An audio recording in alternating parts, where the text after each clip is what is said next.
Hello students, तो आज हम पढ़ेंगे वायुमंडल के बारे में। तो जो हमारा वायुमंडल है वो 5 परतों में विभाजित है। तो जो सबसे पहली जो लेयर है हमारे वायुमंडल की, उसको हम क्षोभमंडल के नाम से जानते हैं और इंग्लिश में इसको ट्रोपोस्फियर कहते हैं। ठीक है।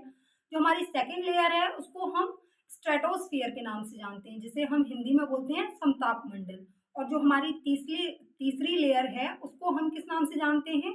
मेसोस्फियर, यानी कि मध्य मंडल के नाम से। और जो हमारी फोर्थ नंबर की लेयर है उसको हम जानते हैं थर्मोस्फियर के नाम से, जिसको हम क्या बोलते हैं? आयनोस्फियर के नाम से भी जानते हैं। ठीक है।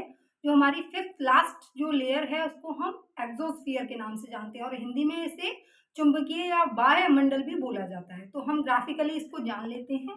तो हमारा जो एटमोस्फियरिक लेयर्स हैं उसको जानेंगे, यानी कि हिंदी में हम क्या बोलेंगे? उसको वायुमंडल की परतें। तो ग्राफिकल इसको एक ग्राफ में हम समझ लेंगे अच्छी तरह से।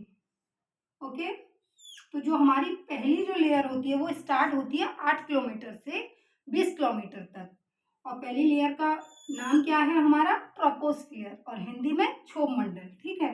तो 8 किलोमीटर से 20 किलोमीटर तक क्या होती है? हम इन शॉर्ट में मैं लिख देती हूँ, आप पूरा फुल फॉर्म लिख लेना इसका। शॉर्ट में लिख देती हूँ ट्रोपोस्फियर, यानी कि क्षोभमंडल। ठीक है।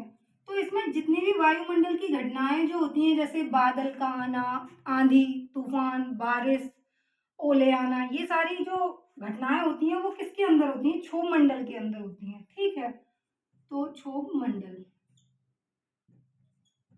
अब जो हमारी सेकंड परत है, सेकंड परत पे आगे बढ़ने से पहले मैं बता दूं आपको कि 165 मीटर ऊपर बढ़ने पर क्या होता है कि जो हमारा टेम्परेचर है वो इंक्रीज कर जाता है। कितने डिग्री से? 1 डिग्री से। तो हम लिख लेंगे 1 डिग्री सेल्सियस। जो हमारा टेम्परेचर है वो क्या हो जाता है? इंक्रीज हो जाता है। कितने मीटर से ऊपर पे? 165 मीटर ऊपर जाने पर। तो जो हमारी सेकेंड लेयर है उसको हम किस नाम से जानते हैं? स्ट्रेटोस्फियर। और हिंदी में क्या बोलेंगे इसको? समताप मंडल। स्ट्रेटोस्फियर मैंने शॉर्ट में लिख दिया, आप फुल लिख लेना। इसको बोलेंगे हम समताप मंडल। समताप मंडल। ठीक है। तो समताप मंडल जो है उसमें क्या क्या घटनाएं होती है? उसमें क्या होता है? हमारे जो एरोप्लेन उड़ते हैं वो इसी में उड़ते हैं। किसमें? स्ट्रेटोस्फियर में। क्योंकि जितने भी बादल की घटनाएं होती हैं, आंधी, बारिश, तूफान की, वो सारी क्या होती हैं? ट्रोपोस्फियर में। इसीलिए हमारे जो एरोप्लेन्स हैं वो यहाँ फ्लाई नहीं करते हैं। इसकी वजह किस लेयर में करते हैं? स्ट्रेटोस्फियर। और जो स्ट्रेटोस्फियर में जो हमारी ओजोन परत है वो इसी परत में ऊपर वाले भाग में है। तो हम यहाँ शॉर्ट में लिख लेंगे कि ओजोन लेयर, जो हमें प्रोटेक्ट करती है सन रे, जो हार्मफुल सन रेज होती हैं उससे प्रोटेक्ट कौन करती है? Ozone layer. ठीक है। ओजोन लेयर भी एक ब्रॉड टॉपिक है, इसको हम नेक्स्ट वीडियो में जान लेंगे ब्रॉडली। तो ये हमारी जो स्ट्रेटोस्फियर लेयर है वो कितने से स्टार्ट हो जाती है? 20 से स्टार्ट होकर कितने तक रहती है? 40 किलोमीटर तक। ठीक है। अब जो नेक्स्ट हमारी लेयर है वो कौन सी है? मेसोस्फियर। और इसको हम हिंदी में क्या बोलेंगे? मध्य मंडल। मेसोस्फियर शॉर्ट में मैंने लिख दिया है, और हिंदी में इसको बोलेंगे मध्य मंडल। इसमें कुछ ज्यादा खास है नहीं। इसमें क्या होता है? मेटेओर से रिलेटेड चीजें होती हैं। ठीक है। इसमें ज्यादा कुछ खास नहीं है। तो हम नेक्स्ट आगे बढ़ लेते हैं। ये कहाँ से कहाँ तक रहती है? 40 से कितने तक? 80 किलोमीटर तक। ठीक है। इसको हम 80 नहीं लिखेंगे, कितना? 40 से 60। बाय मिस्टेक हो गया है, कोई बात नहीं, आगे बढ़ेंगे। और जो हमारी फोर्थ जो हमारी लेयर है वो कौन सी होगी? थर्मोस्फियर। और हम उसे दूसरे नाम से जानते हैं आयनोस्फियर। इसमें क्या होता है? हमारी जितनी भी सैटेलाइट्स जो होती हैं वो इसी लेयर के अंदर आती हैं। किस लेयर के अंदर आती है? थर्मोस्फियर, यानी इसे दूसरा नाम भी है आयनोस्फियर। ठीक है।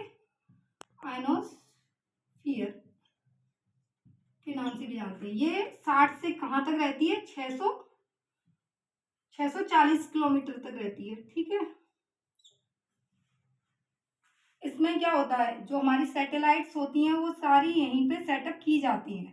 इससे जो नेक्स्ट लेयर है हमारी वो है हमारी एक्सोस्फियर, यानी कि बाह्य मंडल या चुंबकीय मंडल भी बोल सकते हैं इसको।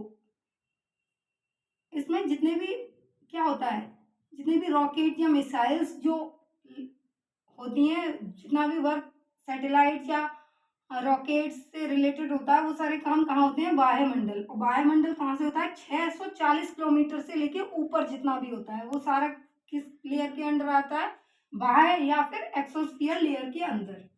ठीक है, तो हमने आज क्या पढ़ा, जितनी भी लेयर्स थी किसकी, एटमॉस्फेयर की, उन सब के बारे में हमने जान लिया है।